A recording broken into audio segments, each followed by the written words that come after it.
वहीं दिल्ली दंगा मामले में मुलजिम उमर खालिद, शर्जील इमाम, गुलफिशा फातिमा, मीरान हैदर, शिफा उर रहमान समेत 7 मुलजिमीन की जमानत अर्जी पर सुप्रीम कोर्ट सोमवार यानी 5 जनवरी को ऑर्डर सुनाएगा।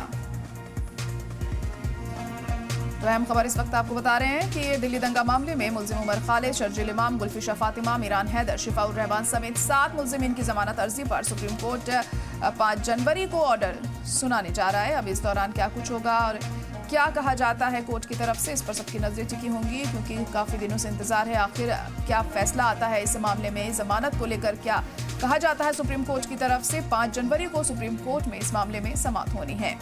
मुलजिमीन की जमानत अर्जी पर सुप्रीम कोर्ट में समाअत होगी। 5 जनवरी को ऑर्डर सुनाया जाएगा।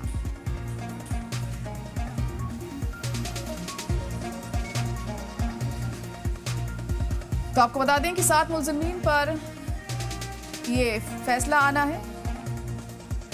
कई दफा सुनवाई हो चुकी है इस मामले में, लेकिन आखिरी फैसला अब तक सामने नहीं आ पाया है। तमाम बयान भी दर्ज किए गए, तमाम दलीलें रखी गई इन सुनवाई के दौरान, और अब बताया जा रहा है कि 5 जनवरी को फैसला सुनाया जा सकता है। तो दिल्ली दंगे में 7 मुलजिम की जमानत पर सुनवाई होनी है।